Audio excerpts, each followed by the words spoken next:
What if I told you that one of America's biggest stars back in the day learned that fame couldn't protect him from racism? Nat King Cole. And what happened to him one night in Alabama would force him to wrestle with a question that he'd spent literal years trying to avoid. By 1956, Nat King Cole was one of the most famous entertainers in America, right? He had millions of fans, black and white. He had hit records. He had a national television show. People believed his music could rise above race, and I think that he believed that as well. And he stayed away from public civil rights activism. He believed that bringing people together through music might accomplish more than public protest. He was wrong about that. April the 10th, 1956. Nat King Cole is on stage, smooth voice, sharp suit, singing Little Girl to a packed white audience because Birmingham was so segregated, he had to perform the same show twice, okay?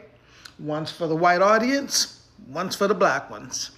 And while he was performing, white supremacists rushed the stage, y'all. They beat him, they punched him, they kicked him, they knocked him off his piano bench, and they beat his behind right there in front of his audience. The attack wasn't random. Police said it had been planned, all right? These men belonged to Asa Carter's clan, okay? And we're going to talk about him a little bit later. Asa Carter's clan, okay? And this is the same Asa Carter who later ghost wrote speeches for George Wallace, and y'all know about him. If you don't, I can tell you about him too. And the trigger wasn't just Nat King Cole singing, it was photographs, okay? Pictures of Cole with white female fans circulated around with captions like, Cole and his white women, Cole and your daughter. You know they wasn't finna have that. They weren't offended by a song, y'all. They were enraged by proximity, okay? They were enraged by a black man being adored by white women in public, on stage with a microphone. Police found rifles, a blackjack, and brass knuckles in a car outside. So this was never just a protest about what he was singing. It was an attempted kidnapping. And ain't no telling what would have happened if they would have got off that stage and got him away. Probably would have lynched him. And for a moment, America watched one of its biggest stars reduced to something that attackers believed mattered more than his fame, and that was proximity to white women.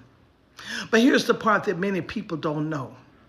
The attack did not instantly transform Nat King Cole into a civil rights activist. It did not.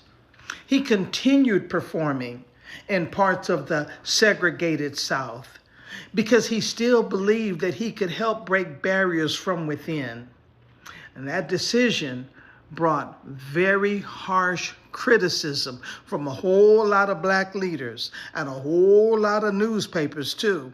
Thurgood Marshall famously quipped, you know Thurgood, come on now. But he said, all Cole needs is a banjo. He was implying that he was playing the role of a Uncle Tom, all right? The black press condemned his decision to continue playing these type of Jim Crow venues. They felt that performing before segregated audiences only strengthened the very system that had nearly gotten him killed, all right? Those criticisms and the attack itself forced him to wrestle publicly with questions that he had long tried to avoid. All right, so over the next several years, his views about things kind of evolved. He joined the NAACP.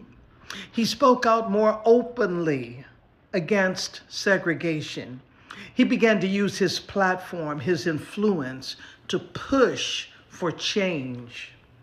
And quietly, he became more and more involved in the civil rights movement. It was never anything overt, but he was just kind of behind the scenes, all right?